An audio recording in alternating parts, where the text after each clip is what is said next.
keys. Don't let them take my soul.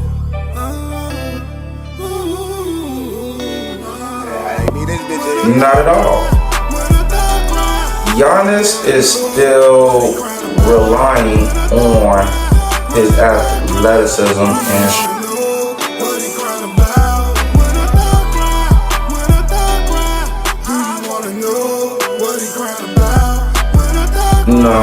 in your early 30s, it's time to start doing that now. So when you are 50 or 60 and you got a couple billion in the bank, now you could live comfortably and not have to worry about it. Do you wanna know why I cry at night? Do you wanna know why I can't sleep at night? These niggas off, gon' take them out. 2 shots, pop, pop, take them out. Had a few ones try to take me out. Now I can't trust a damn soul. Own brothers against me. Should've never ever be the same. When a thug cry, do you wanna know what he crying about? When a thug cry, do you wanna know what he crying about? When a thug cry, do you wanna know what he crying about? When a thug cry. Yo, welcome back. We here again. It's another episode of Heartbeat Arena. It's your boy, Trillionaire Chuck, and we're on episode 28, if you've been keeping up. Okay, you know, we got a lot to talk about. Upcoming fights. We got to talk about Bud, upcoming fight, and these rumors that's going on between Tank and Shakur. And then the last segment of the show, relationship talks. But you know I ain't finna do much talking. Let's just dive right on in. So, sources from secondsouth.com. It's been rumored, we all thought that it was set. November 23rd, Gervonta Davis versus Shakur Stevenson. But it's cap. It's all cap, right? They ain't come to no agreement yet. I don't know who ducking who, but yeah, it's a false report going on saying that the fight was booked. It was about to happen, and they're both saying no, that's a lie. It's not happening. But my question: who would win in a 12-round fight between Gervonta Davis and Shakur Stevenson? Who would win between the two? Well, here's the thing. One might say Tank because of Tank's power, his evasive movement, his ability to slip punches, because Tank likes to fight on the inside. One might say Shakur Stevenson because of his defensive technique, how he has the Philly shell pretty much down pat. He knows how to block and dodge, and because he's a more skillful fighter than Tank. One says he doesn't have the power that Tank has. Tank has the power. Me personally, I've seen both fighters. I'm going to lean more towards the technical side. I believe when it comes to boxing, it's about footwork and it's about technique, okay? If you got the proper footwork, the proper technique, you could pretty much win any fight. Remember, it's you hit them, you don't get hit, okay? So with that in mind, though, Shakur, I don't think has had an opponent had this type of power that Tank has. Now, this is why I also say Shakur Stevenson could win. Everybody knows Tank starts off 3 rounds, you know, he's down on the scorecard in the first 3 rounds, right? He always has, it's like he has to win via a knockout, right? So imagine if Shakur Stevenson, if he just points Tank up, you know, unanimous decision off the points, you're going to go Shakur Stevenson. So if you're going to root for Tank, you're hoping that either Tank comes with a new game plan to crack that Philly shell defense that Shakur Stevenson has, or you're going to hope that Tank knock him out. It's very possible. I'm not saying Tank is not is capable of knocking Shakur Stevenson out. But I'm saying it's going to be difficult because we're waiting to see, like, okay, can his skill and technique alone win him the fight against a dude that hits hard, a dude that's known for knocking people out? That's up for debate, But comment, leave your thoughts. I would sure like to know in that matter. So moving along, we got some interesting events that happened in the Big Three, y'all. Roll the clip for me, please.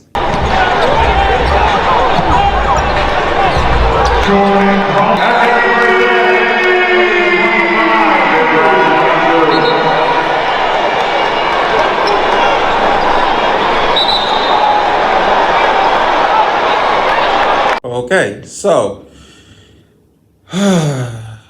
sources from CBSSports.com. Hall of Famer Gary Payton shoves Jordan Crawford in the Big Three game. So, as this is what kind of happened, as you saw in the clip, Gary Payton, who's the head coach of, I can't even pronounce his name, Vault, got into it with an opposing player, Jordan Crawford, of course, during the game. So Gary Payton was yelling at Crawford, and it escalated after Jordan Crawford had made a three. Time was called, so Gary Payton went up, as you saw, clapped his hands in front of him. And once he did that, Crawford had pushed him, and it took a bunch of people to, break it up. Look, let's just be honest. Gary Payton wasn't gonna fight that man. He wasn't gonna fight that man. Like, what was the point of him doing that? I'm not understanding. You're the head coach and you want to get and start jaw jacking for what? What sense? That don't even make any sense, for you to do that, because it's like you're just talking. You're talking. You're not gonna swing. Nobody's not gonna fight. Like, stop it.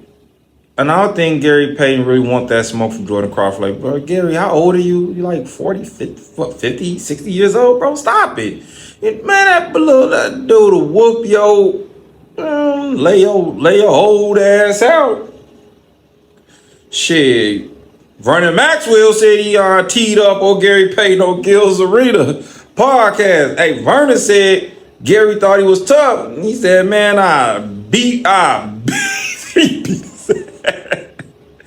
like, bro, stop.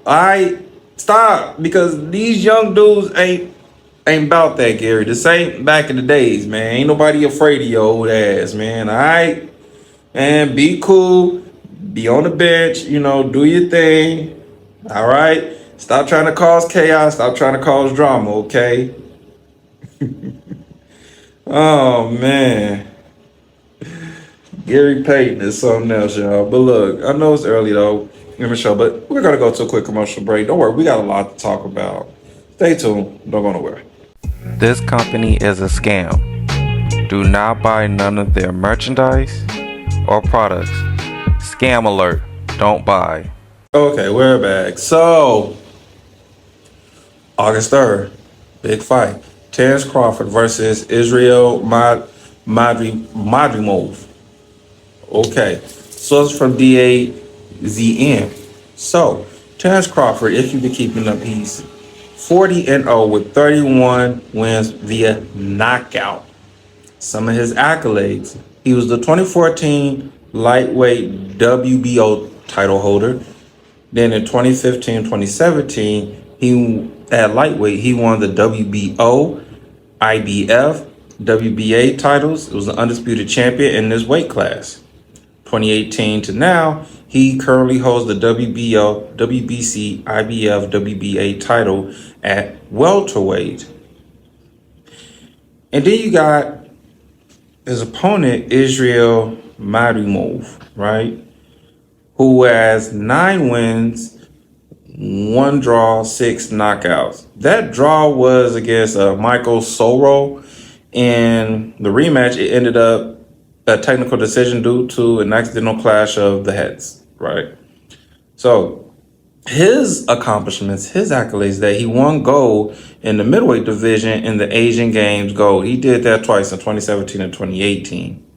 He's won several regional titles, including the WBA Intercontinental Super Welterweight title. Now, the question: who will win between Terence Crawford and Israel Madrimov? All right, so let's really put this into perspective. I mean, of course, everybody's probably going to say, Terence Crawford is going to win easily. So let's take a look at it. Terence Crawford is 36 years old. He's 5'8" with a reach of 74 inches. And Israel Madrimov is 29 years old with a reach of 68 inches. And he's also 5'8". So yes, Crawford has a reach over him, but Crawford is much older than him. Okay. So things I noticed about the two. See, Israel, you could kind of see he's kind of like he's how you want to put it, still needs a lot of technical work, like as far as keeping his hands up. Because what I've seen, he likes to charge in, like he likes to rush in a lot. He throws like, a lot of hooks, but he drops his guard a lot. So he's always like this, and then he's like that. It's never like tight, it's not like, crisp, crisp, tight punches, like that.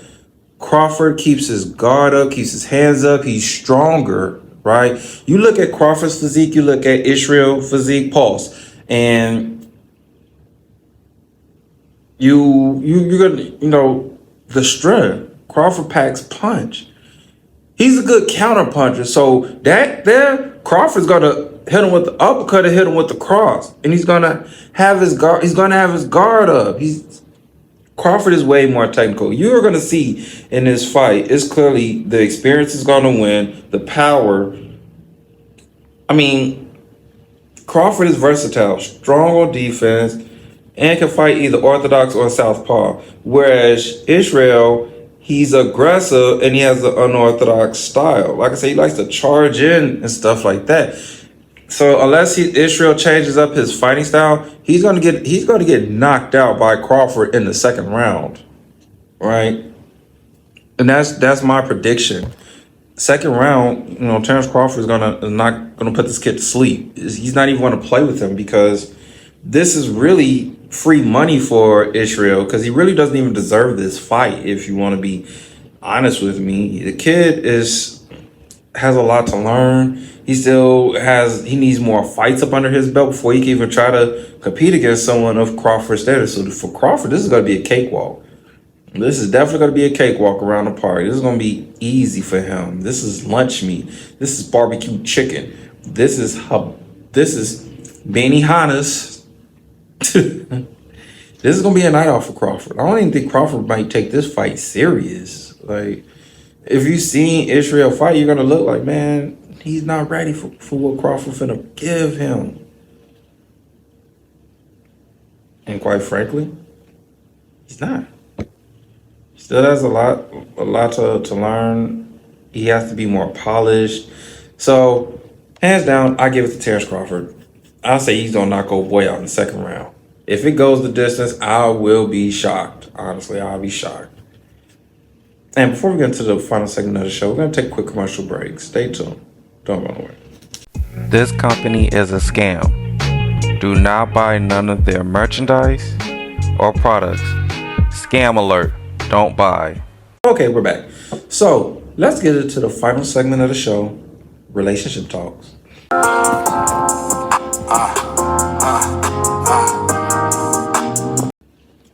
Okay, so we're gonna talk real quick, as always.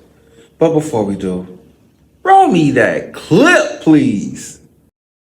guest wasn't 50-50. The dishes wasn't 50-50. The laundry wasn't 50-50. The cleaning wasn't 50-50. And that's an everyday motherfucking job. I come home and they got food on the table, clothes on the bed, got shit everywhere. I'm organized and clean, so every day I'm exhausted. I'm coming home, I'm cleaning my house, and yes, I do that anyways, but when it's just you, it's just you. When you are cleaning up for a man and his children and other people, it is a whole full-time job, and you don't get time for yourself, and that's why women get burnt out, and you're no longer happy in your relationship, because you're coming home and a man is sitting on the couch because he's tired from work, and you're making sure you're catering to him. So what? So what? So what? I don't understand. Where is the value in that? Fellas, do not choose a woman who don't want to be a woman. Are you delusional? The modern day women, right there. I'm gonna go to work like you. Then you want me to cook, clean. So what? Yes, you're gonna cook, clean, do this and do that. And guess what? He taking the trash out, he fixing the house, he making sure this. But we have different duties, functions, and responsibilities. My wife don't want my duties, and I don't want hers. We have different responsibilities. Just because I can see you cook the food and you can't see me clean the gutters, you don't even care about that stuff, but it still need to be done. Men have different responsibilities.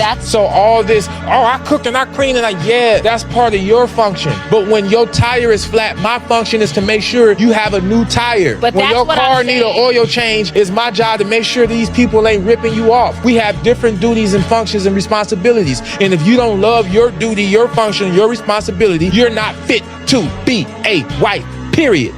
Okay, ladies. So, as you heard, the lady said it's a full-time job, working, coming home, cooking and cleaning, taking care of the kids. It's a full-time job. Y'all get exhausted and all that stuff. And you heard my man say, so what? The responsibilities and duties are different. So, ladies, y'all want to switch roles in a relationship? Do y'all want to do what the man does and the man does what the woman does? So, here's the thing with that. Because when I said in the last episode, some women do like cutting grass and gardening and stuff like that, but let's be honest. How many of y'all want to go clean gutters, want to go take the car to get an oil change, take the car to get a headlight fixed, take the car to get a tire fixed, right? Not to mention take the trash out, go see what's going on. If an intruder is, if y'all hear like a weird sound, go have to check the sound out, right? Y'all don't really want to do all that stuff. Paying the bills, keeping track of the money being spent, coming in and coming out the household. Do y'all really want those responsibilities? No, y'all don't. Cause y'all hate doing it when you ain't got no man, right? So y'all don't want to have to do all of that. No, you better off. Most of y'all be like, I'd rather cook, I'd rather clean, and just handle the kids. That's it. I don't want to have to deal with cutting the grass, shoveling. Oh, not to mention, don't stay in Chicago, Wisconsin, or Minnesota. Shovel the snow. Go on, shovel the snow, ladies. Do y'all feel like doing that? Y'all hate that. That's backbreaking.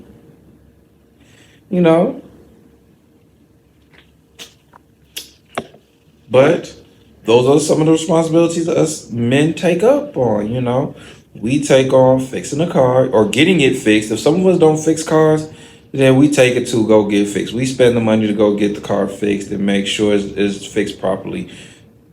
Tire needs to be changed or need tires. The man takes care of that, cleaning the gutters, cutting the grass, shoveling the snow.